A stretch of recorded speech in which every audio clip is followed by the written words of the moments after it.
Hi everyone, it is really nice to be here tonight. I am very excited for both of the presentations, but so I guess the first thing I have to say is that despite the fact that I lived in the suite right next to Miranda's suite freshman year, I didn't know her. I knew she existed. I knew she was a human being, but I didn't know know her. I think I spoke like 4 words to her. I coveted a single, very distinct pair of heels that she wore. It was a pair of heels she was wearing the day I met her. She still has them, they're still gorgeous, and I still want them. And I found out one day when we both were back early from winter break that she really loved the same very distinct Indian foods that I loved, except she mixed them all together and ate them as one. I didn't do that. So other than that, though, we coexisted in very separate spheres. I still marvel at the fact that barely 3 years ago, I would have had no idea that this girl was going to be one of my best friends. I first spoke, of a sort to her via Facebook in early August before our freshman year. I don't know how or why we started chatting. I don't know what we talked about, actually. I don't remember, and Facebook is not conducive to looking for these things. But she did explain, quite kindly as I now realize, where she was from and the story of how she grew up. As a firm believer of the West Coast, Best Coast philosophy, I loved the fact, and I fixated on the fact that she was from the San Francisco area, and I completely skipped over the part where she said that she had lived in Beijing, China for a decade. So you see, I was completely unprepared for this girl when I met her on campus, who looked and sounded like she stepped straight out of an aristocratic English garden party. So yeah, that was freshman year. We ended up living together almost by accident sophomore year. 2 of 6 girls who didn't really know each other, so it was very much like all right, let's drop things in the pot, figure out what's going on. And one of the first things she did was make me sit down and watch How to Train Your Dragon. She told me, as she tells nearly everyone, that she's a very particular character from that movie, but I would have to guess as I watched the movie. For those of you who haven't seen the movie, all you need to know is that she is the dragon in that equation. For those of you who have seen the movie, you'll probably find it funny that she genetically has no wisdom teeth. She is literally toothless. And no dragon is a real dragon without a cave. Miranda built one sophomore year, and I knew this was a friendship built to last when I became the first human to enter the dragon's lair. By this point, we were already accidentally twinning about once every 2 weeks. It's gotten to the point, actually, where there's a significant portion of both the Yale and New Haven community that thinks we're dating. So, forget siblings and dating. The real question is suite mates that we're dating. I lose track of the number of times people have asked us how long we've been dating. So not if we're dating, not if we're I don't know, whatever, but how long? I probably don't make things a lot easier when I say, oh no, we live together. And we have for the past 2.5 years. So over the past couple of years, I have come to know Miranda, who is thoughtful and rational and so intelligent. I have never met anyone with such an excellent sense of who she is and what she likes. And this is reflected in the quality of the work she does both in and out of the classroom. So without further ado, Miranda Melcher.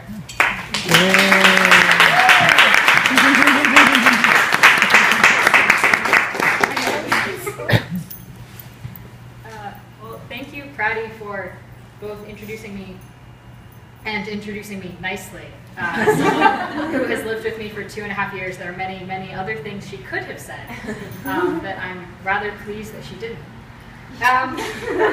So tonight I will be talking about my senior thesis research, which is really just an extension of what I've been obsessing about by various measures since the beginning of Yale, since the beginning of high school, since the beginning of middle school, since I was 6. So I've really never done anything else. Every once in a while, people ask my lovely parents who are here tonight, how do you feel about your daughter studying war? And my response and their response is usually they've had a while to get used to it. So I'm going to be talking about Civil War recurrence. And this sounds like a very sort of strange, esoteric topic, and I promise you it's not. This is why it's not. This is a lovely graph of all of the wars of any kind that have killed at least 1,000 people since 1945. It's a lot. And as you can probably tell from the nice, bright, pretty red color that thankfully matches my dress, anything in red is a civil war, anything in a different color is a different kind of war. So as you can see, civil wars are actually a much, much bigger problem than we may think about when we're sitting in high school history learning about World War I and II. That's kind of why it matters. The other thing about civil wars is despite their significant numbers, we don't actually know a ton about them. The field of comparative civil war study has only existed for maybe 15 to 20 years. So as many questions as you could probably all come up about civil wars, for example, why are some longer than others, we literally just don't know the answers to. Given how many of them there are in the world, this seems like something of an oversight and one that I would like to work on. To give you just another visual representation, every country in red is a country that has had a civil war since 1945, at least one. It's a lot. Affects pretty much everywhere you can think of. And this, of course, doesn't take into account, like, for example, the US's involvement in certain of these civil wars. So this is probably the low end of the scale of civil war involvement, rather than the highest. Now, recurrence. These are, in fact, countries that have experienced recurrent civil wars in the last few decades. What do I mean by recurrence? We have a pretty technical definition. It means a war that stops and then restarts within 5 years. The within 5 years part is kind of key. So there are a bunch of civil wars that I could put on here that have occurred within the same country, but like over a period, with a gap of 30 years, and that technically wouldn't count. So again, this is sort of the low end of the scale. Civil wars are also distinct from other kinds of wars in that they have this very strange fact that over 1/3 of them recur within this 5-year period. That's obviously not great. We have no idea why. So I sort of found this interesting. There's some amount of research on recurrent civil wars, but not a ton. So it sort of prompted me to start thinking about these questions, I don't know, probably a year or two ago. My studentmates can probably tell you when I started obsessing about it, because they would hear about it a lot. So my question is, why do so many civil wars occur? We don't see this kind of recurrence from other types of war, and it's sort of strange. It doesn't make a ton of sense. And is there anything, and if so, what can be done to reduce this number? I think pretty much everyone in the room, I'm probably the most warmongery of anyone, would agree that we want to stop wars if we can. So I started looking into how wars end. Civil wars, perhaps surprisingly, tend to end through negotiation rather than a decisive military victory. That's partially because it is kind of hard to decisively win, but also because the international community tends to be invested in sort of trying to stop things before they play out to what might be their natural conclusion. So most civil wars end in negotiation. So what do these negotiations look like? The part that everyone seems to sort of focus on is the political power sharing agreements. So who becomes president? How do elections work? Are there elections? Do we just pick a dictator and pay him for a few decades? What is the political side of it?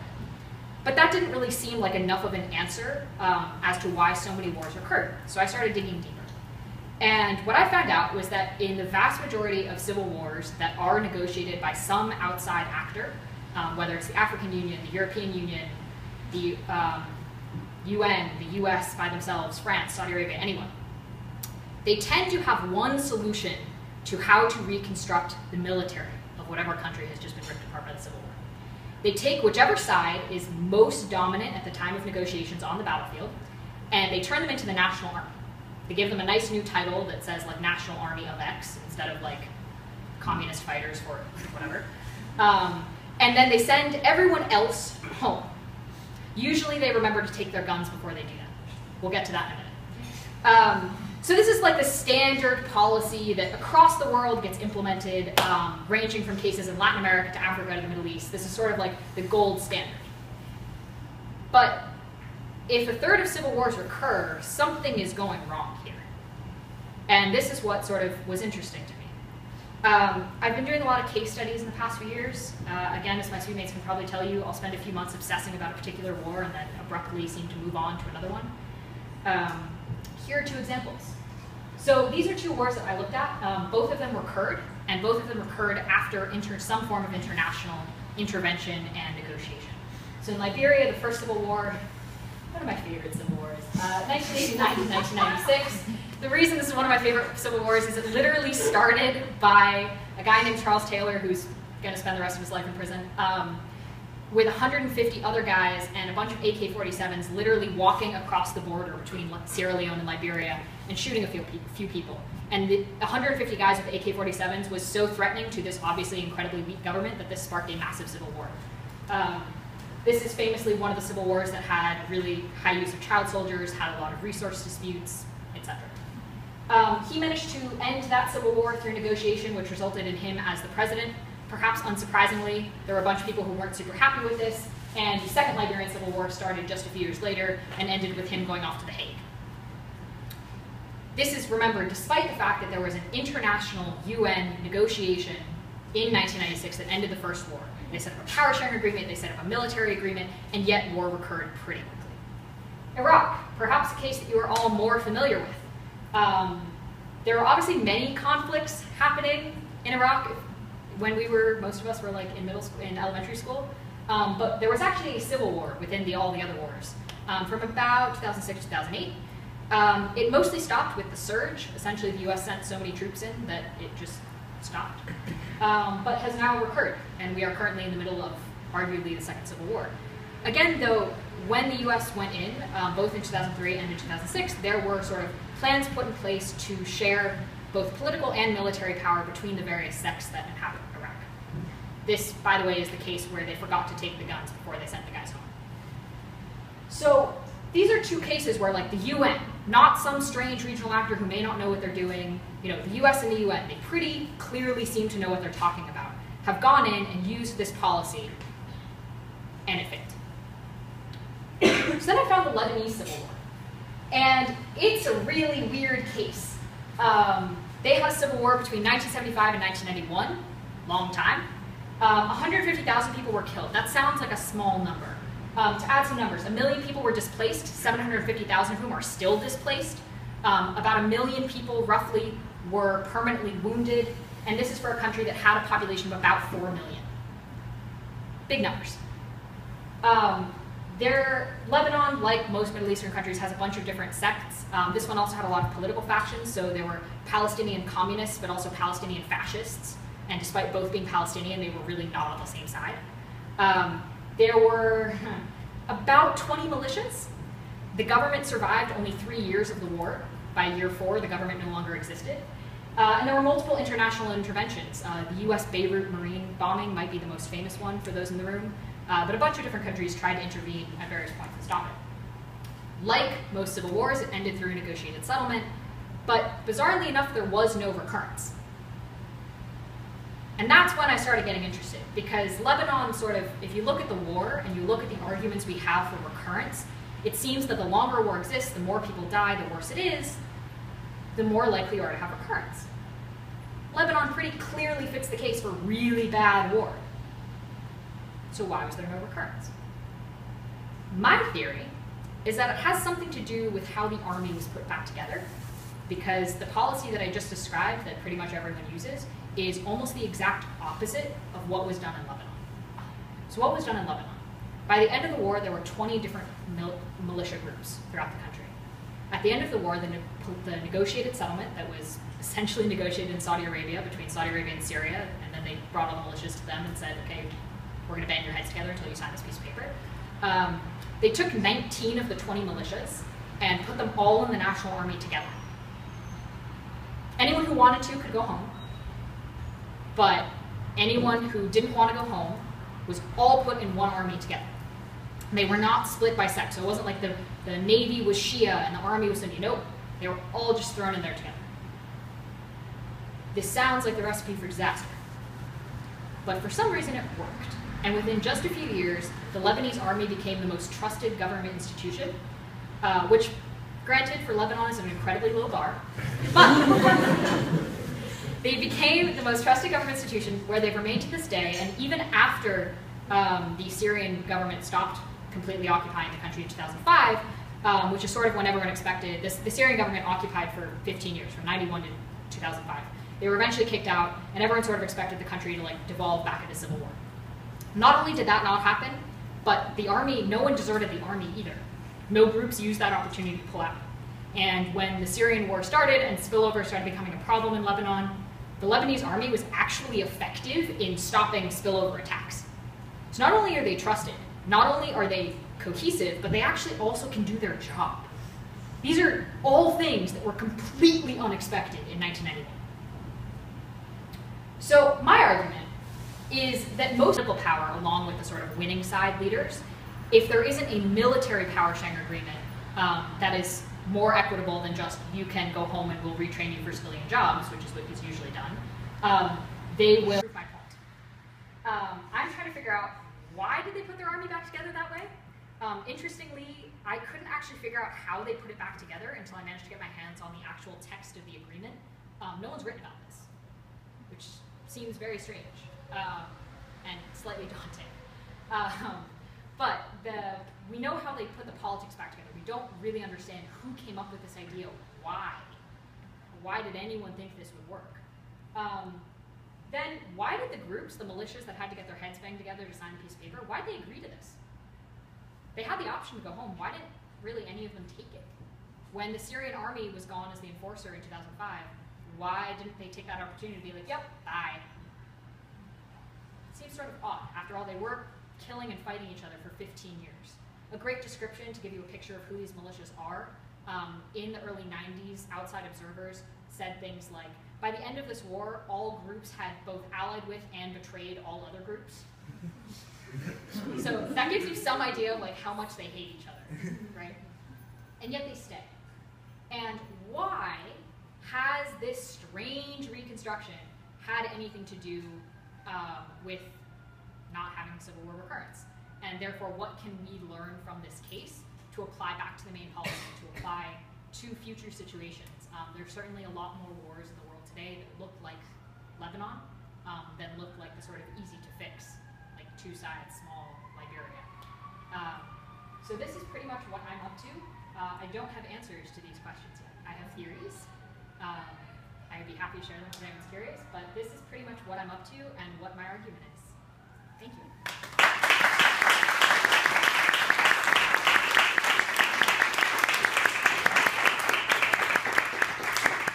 Well, thank you, Miranda, for a great presentation. We will have some time for questions, actually, so I'm going to open it up to the floor. Miranda has already kind of signaled what sorts of things she'd like to talk about, but if you have general questions. The agreement made in Lebanon, was that entirely an internal affair, or were there outside groups that were like in the peace process and like helping draft like possible documents? Yeah, so the type agreements, they're called the type agreements because they were written in Saudi Arabia. Literally what happened is Saudi Arabia and Syria, who were the two main regional actors involved at that point, and Iran, kind of, because Hezbollah, got together in Saudi Arabia, brought all the militias to them, brought all the different various leaders, and sort of sat down and said, you will work this out. And they did. But it was certainly not possible without both the actions of sort of Syria and Saudi Arabia and like forcing everyone to the table, but also in countries like the US, France, and the UN providing huge amounts of reconstruction aid after the fact, once the political parties sort of agreed to like actually work together, sort of. Yeah. Either of you. Can you talk a little bit about the logic of the status quo approach to resolving these conflicts and where your intuition tells you their assumptions are breaking down? Sure. So the logic behind the current approach is mainly that, well, one, if these people have been fighting each other for ages, you can't expect them to cooperate with the military together, right? That's asking for another war. But the other logic is that what you want to do immediately after a civil war is, as much as possible, stabilize the government. So the focus on peace building and peacekeeping tends to be on the sort of political side of things, and the military either is sort of superseded by a UN peacekeeping force or a regional peacekeeping force, but the idea is sort of you just pick one group because you can sort of rely on them to not spontaneously start killing each other, and as much as possible, outside actors who are usually involved at this point in the negotiation will work. We have this program called DDR, and it's about essentially sending the other guys home and you retrain them for civilian jobs. So the idea is that you take all the like young men who otherwise would be shooting each other and you try and retrain them for work in the civilian economy. That doesn't tend to work, but that is currently what is sort of thought to make sense, right? Like you pick one side, you make them the army, and you give the other guys opportunity so they don't start killing. Yeah. So how do you go about evaluating these questions? Are you interviewing people, or are you going through other interviews? So I've done some interviews, though that's sort of mostly for my own background information, just because getting these people to speak on the record is difficult. But essentially what I'm doing is we have a ton of literature on Lebanon as a case, right? Middle East studies, especially back then, tended to focus very much on sort of like deep ethnographic studies. We didn't have a lot of comparative stuff, but it means that I have a ton of material on Lebanon, both how the war went, how that affected people's actions after it, all that sort of stuff. We have some amount of research on how to put your military back together in a very sort of quant Civil War comparative sense. So let's take Laos, Nigeria, Cambodia, whatever, and compare how they do civil military reintegration and figure out how they do it. So those studies exist. None of them have looked at Lebanon. So essentially what I'm doing is applying those theories and models and sort of conclusions and seeing whether they hold in the case of Lebanon, which I don't think they do, and then trying to figure out more about what happened in Lebanon and how that would apply to their models to see if there's ways to sort of improve them. But if anyone has someone for me to interview, let me know. Yeah.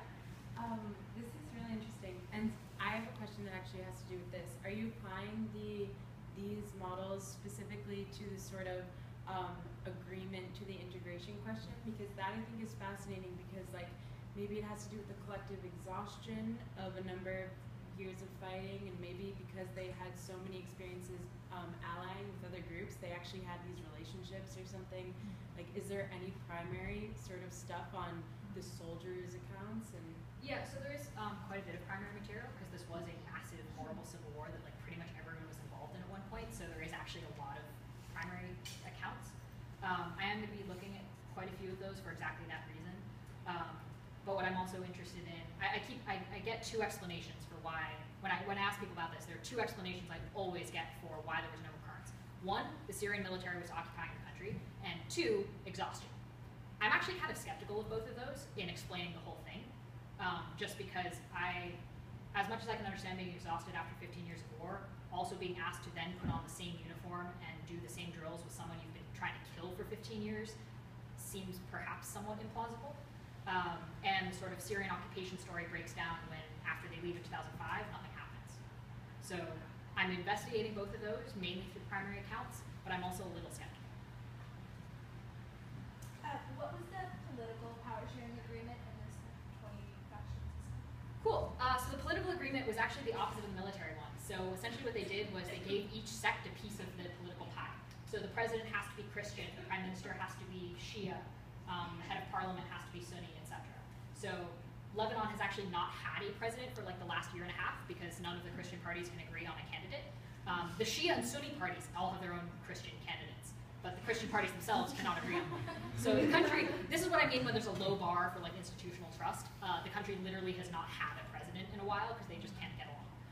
Thankfully it's a parliamentary system, so president's not super important, but like that's essentially what they did. So it is even more odd that they didn't split the military up that way because they did with the political side.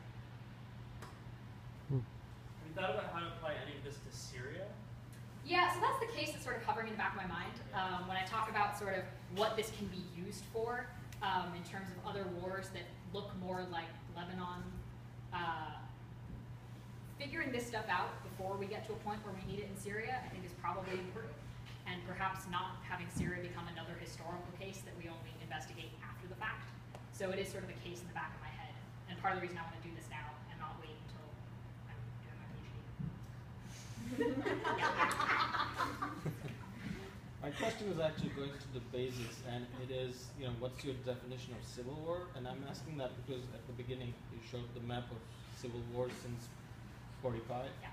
And my poor country is in red there too, Turkey. And I know why it's red because of the Kurdish insurgents since 1982, which I would define as a civil war. But you will have a lot of Turks who will be like, what are you talking about? We didn't have civil war. Yeah. So all of this data, I actually made both of these maps. There are two There are two standard definitions of civil war. One of them I think is kind of useless, so I really only use the other one. So essentially what I did, it's called the Correlates of War Project. They code all conflict generally, and I essentially just downloaded their data sets on civil war because I agree with their definition, and then coded the map. So their definition is, I'm probably going to miss one, 1,000 battle deaths a year with at least 10% on each side. One of the actors at the beginning has to be the government, and I think those are really the only ones. And it has to obviously be within one particular country. So the Kurdish issue would fit because of death count, but the 10% thing is to take away massacres, right? So like most of what Stalin did doesn't count as a civil war because it was one-sided. So Russia's on there for Chechnya, not for Stalin. Have you identified other examples of civil war that could be comparable to Lebanon and might provide a kind of additional case study? Yeah, so Lebanon's a hard one because there aren't a ton of great comparisons. A lot of the wars that we've had that are equivalently long have many, many fewer actors. And so it's sort of like, do I compare it with a shorter war that has a lot of actors, or do I compare it with a war of the same duration with fewer actors? We literally don't know enough about why civil wars are like better or worse. So it's sort of hard to pick like on which metric to compare them. The other problem is that literally no one else has reconstructed their military this way. So there isn't a great shadow case. Part of the reason I do case studies is so that I have like a mental encyclopedia of cases. So Rwanda is like the perfect opposite of this. And in that way it's interesting. But I've tried with some cases that like sort of fit along one dimension and it ends up not being super useful because they only fit on one dimension. So I would love if there was another case. I just haven't found it yet. Yeah. You said 19 of the 20 militias stayed. What happened with the 20th? I was waiting for someone to ask that. So the 20th militia you've probably heard of, it's called Hezbollah. Yeah. So Hezbollah said, we don't want to be part of this. We're just going to rule the South by ourselves, like, bye. And that is essentially what happened and happens to this day. So the Lebanese armed forces and Hezbollah have this nice, happy, unofficial sort of territory sharing agreement where Hezbollah deals with all security in the south, aka Israel invading, and the LAF deals with everything in the north, in this case spillover from the Syrian civil war. This has obviously gotten more complicated because Hezbollah has now invaded Syria. That's complicated things. But essentially that's who the 20th militia was. And they sort of didn't feel the need to be part of the military, mainly because they have their own sort of external backers and don't really need the support that being in the National Army would give them. So this is also sort of complicated by the fact that, like, yes, the Lebanese army is trusted and works decently well, but also like doesn't actually have full control of their territory, which is sort of a basic requirement for sovereignty. So, whoops. Yep. I don't know what your major is. So to Technically political science. Okay. So are you sticking to one discipline? Are you like looking to human nature, like political philosophy, or like looking? So I study civil wars in the Middle East and Africa. Conveniently, that puts me in the poli-sci major because it gets in my way less than econ or global affairs. But like I really study civil wars in a very comparative sense. So in this particular case, political philosophy is like not always the most helpful. Though I probably will be looking at some theories in terms of why groups choose to stay in this arrangement rather than not. But the discipline that's most helpful outside of political science for this is like econ and history.